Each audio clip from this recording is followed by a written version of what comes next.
Les damos la cordial bienvenida a este espacio de reflexión.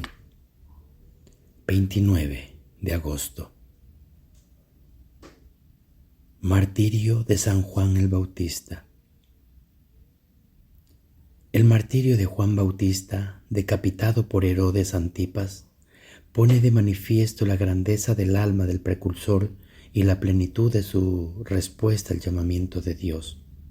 Tanto con su muerte como con su predicación, dio testimonio de la verdad y conforme a lo que Jesús dijo de él, fue una antorcha que arde y que ilumina. Es el único santo en la Iglesia a quien se le celebra su nacimiento el 24 de junio y su muerte por medio del martirio. Del Evangelio según San Marcos. En aquel tiempo Herodes había mandado apresar a Juan el Bautista y lo había metido y encadenado en la cárcel. Herodes se había casado con Herodías, esposa de su hermano Filipo, y Juan le decía: «No te está permitido tener por mujer a la esposa de tu hermano». Por eso Herodes lo mandó a encarcelar. Herodías sentía por ello gran rencor contra Juan y quería quitarle la vida, pero no sabía cómo, porque Herodes miraba con respeto a Juan, pues sabía que era un hombre recto y santo y lo tenía custodiado. Cuando lo oía hablar quedaba desconcertado, pero le gustaba escucharlo. La ocasión llegó cuando Herodes dio un banquete a su corte y a sus oficiales y la gente principal de Galilea con motivo de su cumpleaños. La hija de Herodías bailó durante la fiesta de su baile y le gustó mucho a Herodes y a sus invitados. El rey le dijo entonces a la joven: «Pídeme lo que quieras y te lo daré». Y le juró varias veces: «Te daré lo que me pidas, aunque sea la mitad de mi reino». Ella fue a preguntarle a su madre: «¿Qué le pido?». Su madre le contestó: «La cabeza de Juan el Bautista». Volvió ella inmediatamente junto al rey y le dijo: «Quiero que me des ahora mismo en una charola la cabeza de Juan el Bautista». El rey se puso muy triste, pero debido a su juramento y a los convidados, no quiso desairar a la joven y enseguida mandó a un verdugo que le trajera la cabeza de Juan.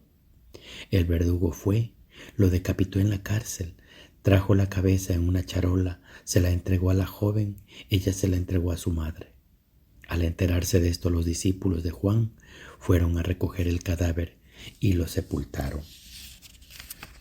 Palabra del Señor. Gloria a ti, Señor Jesús. Herodes era un empleado del Imperio Romano, quien mandaba en Palestina desde el año 63 a.C., era el emperador de Roma. Herodes, por no ser depuesto, trataba de agradar a Roma en todo.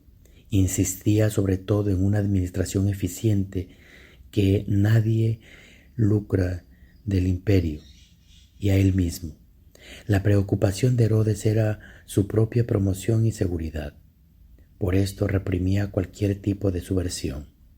A él le gustaba ser llamado bienhechor del pueblo, pero en realidad era un tirano. Flavio Josefo, un escritor de aquella época, informa que el motivo de la prisión de Juan Bautista era el miedo que Herodes tenía a un levantamiento popular. La denuncia que Juan Bautista contra la moral depravada de Herodes fue la gota que hizo desbordar el vaso y Juan fue llevado a la cárcel. La trama del asesinato, el aniversario y banquete de la fiesta con danzas y orgías era un ambiente en que los poderosos del reino se reunían, en la cual se hacían las alianzas. Las fiestas contaban con una presencia de los grandes de la corte y las personas importantes de Galilea. En ese ambiente se trama el asunto de Juan el Bautista. Juan el profeta era una denuncia viva de ese sistema corrompido. Por eso fue eliminado bajo el pretexto de un problema de venganza personal. Todo esto revela la debilidad moral de Herodes, tanto poder acumulado en manos de un solo hombre sin control de sí. En el entusiasmo de la fiesta y del vino, Herodes hizo un juramento liviano a una joven bailarina, Supersticioso como era, pensaba que tenía que mantener el juramento. Para Herodes, la vida de los súbditos no valía nada, disponía de ellos como una posición de las sillas de su sala. Marco cuenta el hecho tal y lo deja a las comunidades y a nosotros la tarea de sacar las conclusiones. Pero entre líneas el Evangelio de hoy trae muchas informaciones sobre el tiempo en que Jesús vivió y sobre la manera en que era ejercido el poder por los poderosos de la época. A lo largo de aquellos años 43 de gobierno de Herodes, se crió toda una clase de funcionarios fieles al proyecto del rey. Escribas, comerciantes, dueños de tierra, fiscales del mercado, publicanos y recaudadores de impuestos, promotores, jefes locales. La mayor parte de este personal moraba en la capital gozando de los privilegios que Herodes le ofrecía.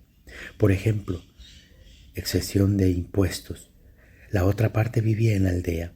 En cada aldea o ciudad había un grupo de personas que apoyaban al gobierno. Varios escribas y fariseos estaban ligados al sistema y al político del gobierno. En los evangelios, los fariseos aparecen junto con los herodianos, lo cual refleja la alianza que existía entre el poder religioso y el poder civil. La vida de la gente en las aldeas de Galilea era muy controlada, tanto por el gobierno como por la religión. Era necesario tener mucho valor para comenzar algo nuevo, como hicieron Juan y Jesús. Era lo mismo que traer sobre sí la rabia de los privilegiados, tanto del poder religioso como del poder civil, tanto a nivel local como estatal. Lo mismo que Juan, todos deberíamos ser precursores, anunciadores de Cristo Salvador, preparadores de los caminos para que otros lo conozcan y lo sigan. Y como Juan, lo hemos de hacer con una actitud de gozosa humildad, porque Él tiene que crecer y yo tengo que menguar. Nos salvamos.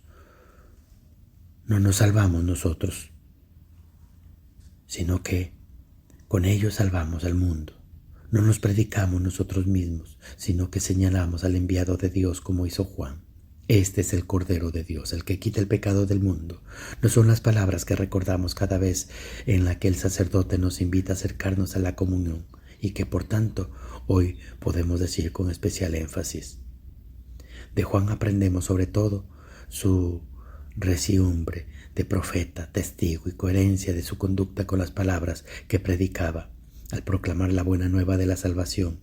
A veces tendremos que denunciar también la injusticia y la falsedad, como era Jeremías, a quien le tocó invitar a opciones difíciles que no fueron bien acogidas, como Juan en el caso de Herodes, con las consecuencias que ya sabemos, como Cristo Jesús el profeta auténtico, al que persiguieron porque fue libre y señaló unos caminos que no gustaban a la clase dirigente de los pueblos judíos.